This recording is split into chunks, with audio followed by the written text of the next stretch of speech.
Shikamo. I hope uko marahaba au sio? Naam.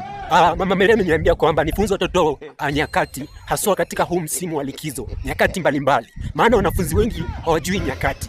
Kwa mfano, kuna wakati uliopita, wakati uliopo na wakati ujao.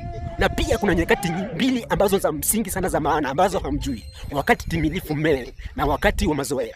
Nitakupa sentensi moja moja katika kila wakati. Wakati uliopita, mtoto alicheza.